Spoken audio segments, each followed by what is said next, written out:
เปิดไว้ให้สำหรับนักท่องเที่ยวคนทั่วไปนะครับเข้ามาถ่ายรูปสวยๆนะครับดอกมีหลากหลายสายพันธุ์มากนะครับผักสลัดของเราเป็นพริกง่วงกินสดรสชาติไม่เผ็ดด้วยไม่เผ็ดเลยร้องเลยครับตากล้องร้องไหม ตรงนี้เป็นซุ้มฟักทองนะครับซึ่งจะรวบรวมสายพันธุ์ฟักทองที่รูปร่างหน้าตาแปลกๆนะครับสีทองแบบนี้ก็เนี่ยที่นะแปลกกว่าเพื่อนเลยฮะลูกนี้สีแปลกมาก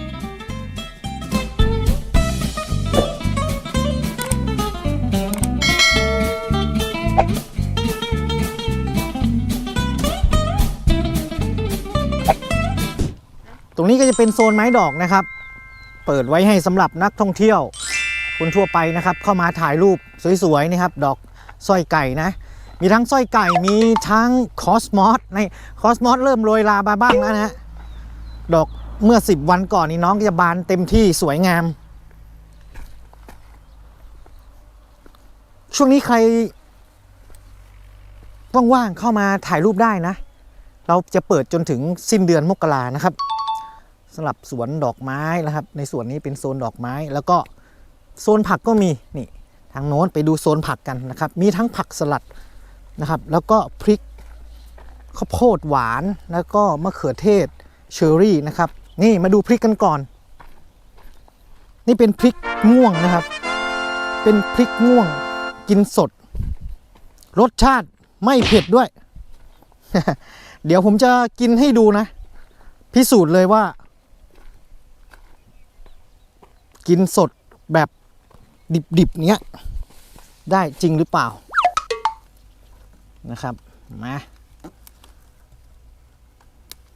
ลูกสวยมากนี่ตะกล้องเข้ามาดูใกล้นะนี่ลูกดกมากเต็มต้นเลยครับเป็นพริกสีม่วงครับผมนี่สีม่วงแบบนี้เดี๋ยวผมจะพิสูจน์นะว่ารสชาติจะเป็นยังไง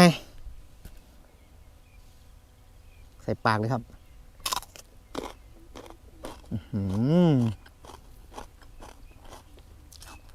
กรอบดีมาก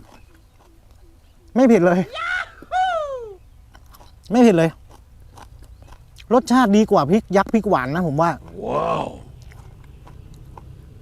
ไม่ค่อยมีกลิ่นติดเหม็นเขียวนะครับรสชาติดีเลย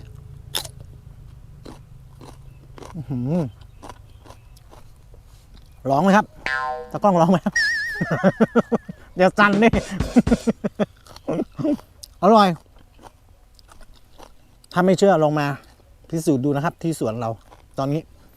กำลังสวยเลย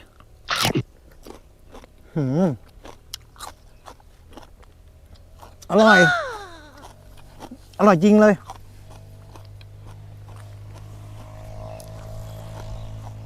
ไม่ต้องกลัวเรื่องสารพิษนะครับของเราปลอดสารนะครับในสวนนี้เพราะเราจะใช้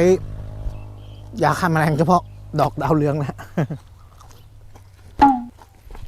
ไปเดี๋ยวพาไปดูผักต่อในโซนนี้ก็จะเป็นโซนเก็บเมล็ดพันธุ์นะครับมีทั้งนี่ดาวเรืองฝรั่งเศสสำหรับตัวนี้เนี่ยสามารถเก็บเมล็ดพันธุ์ได้นะครับใครที่ซื้อไปขี้เกียจซื้อเมล็ดต่อก็เก็บเม็ดเองเลยนะครับดอกสวยๆอย่างนี้เห็นไหมมีทั้งสีเหลืองสีแบบออกเข้มๆแดงๆนะฮะลายสวยงามมากนี่เหมือนลายเสือเลยนี่เขาเรียกว่าดาวเรืองฝรั่งเศสนะครับเราเก็บเมล็ดตัวนี้แล้วก็ในส่วนของมะเขือเทศเชอร์รี่สายสุขภาพนะตัวนี้เราก็จะขายผลสดด้วยนะครับแต่ว่าจริงๆก็เอาไว้แจกลูกค้านะฮะยังไม่สุกเดี๋ยวรอน้องสุกเปลี่ยนสีก่อนนะครับเดี๋ยวผมจะมากินให้ดูนะว่ารสชาติจะเป็นยังไงได้ข่าวว่าตัวนี้มีทั้งรสหวานรสเปรี้ยวรสส้มอะไรสักอย่างนะฮะมีหลากหลายสายพันธุ์มากเดี๋ยวรอสุกผมจะมาไล่ชิมทุกเบอร์เลยนะครับไปดูผักสลัดกันดีกว่า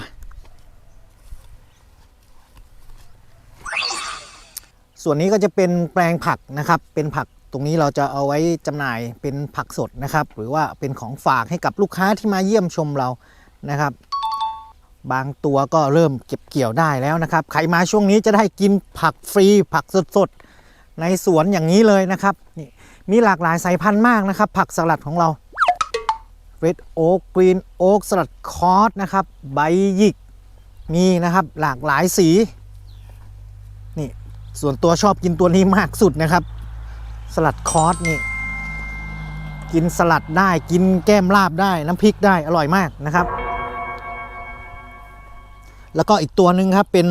แคลนะครับเป็นเคลนะฮะไม่เรียกว่าแคลหรือเคลนี่แหละ เป็นไดโนนะครับนี่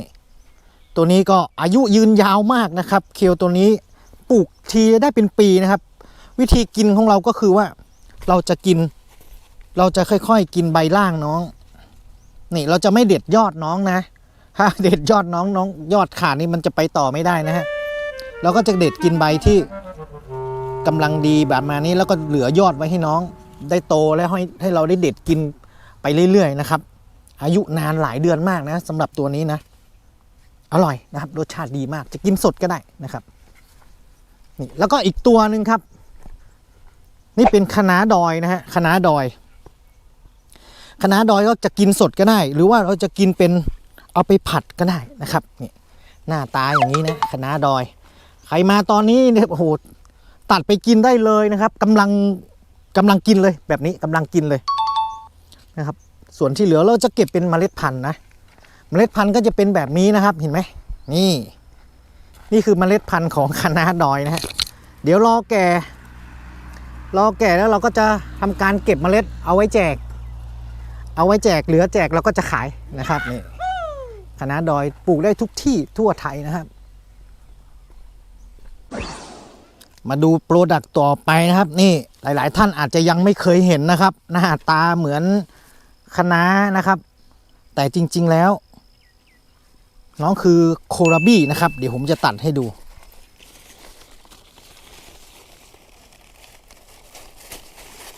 นี่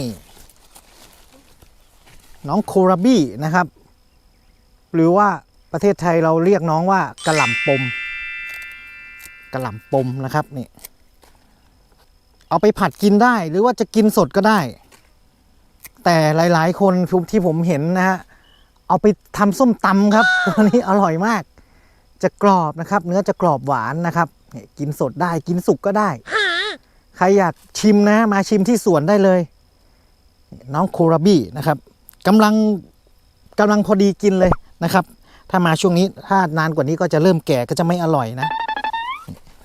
แบบเรากินแบบรุ่นนี้นะครับกำลังสวย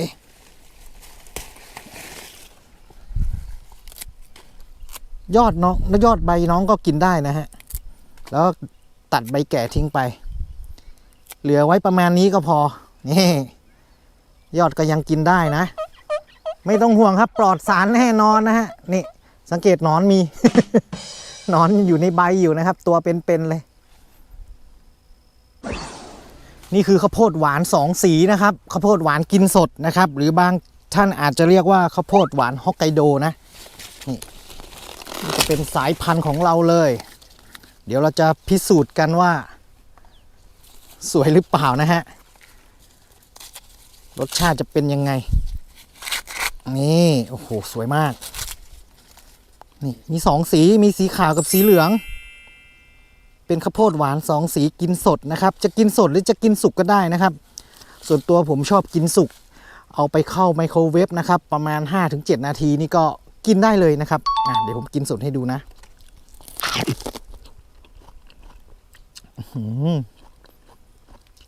กรอบหวานมาก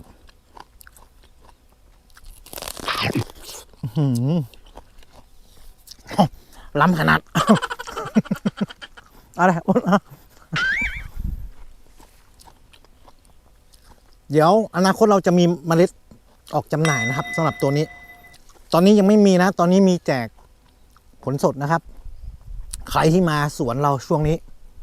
จะได้กินข้าวโพดฟรีปกติขายกันก็ประมาณ 20-30 บาทต่อ1ฝักนะครับ wow. เริ่มหมดแล้วนะเริ่มเหลือไม่เยอะนะนี่เราก็จะปลูกแซมกับน้องคะน้าดอยนะคะน้าดอยเป็นแปลงเก็บเมล็ดนะครับปลูกรวมๆกันไปครับให้น้องอยู่ด้วยกันให้ธรรมชาติจัดการกันเองตรงนี้เป็นซุ้มฟักทองนะครับซึ่งจะรวบรวมสายพันธุ์ฟักทองที่รูปร่างหน้าตาแปลกๆนะครับมาให้ชมกันนี่กำลัง ติดลูกสวยมากนะครับติดลูกดกมากส่วนใหญ่ก็จะเป็นในกลุ่มของบัตเทิลนัทนะครับนี่จะเป็นรูปร่างแบบนี้นะครับทรงสวยๆแบบนี้ก็มีนี่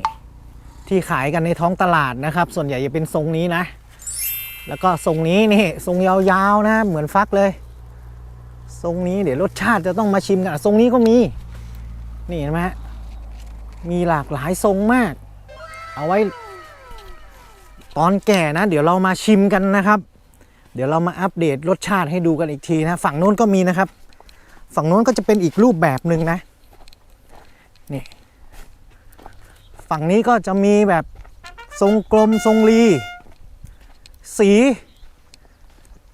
เขียวอ่อนสีแบบลายเข้าตอกก็มีสีทองแบบนี้กันเองที่นะแปลกกว่าเพื่อนเลยฮะลูกนี้สีแปลกมาก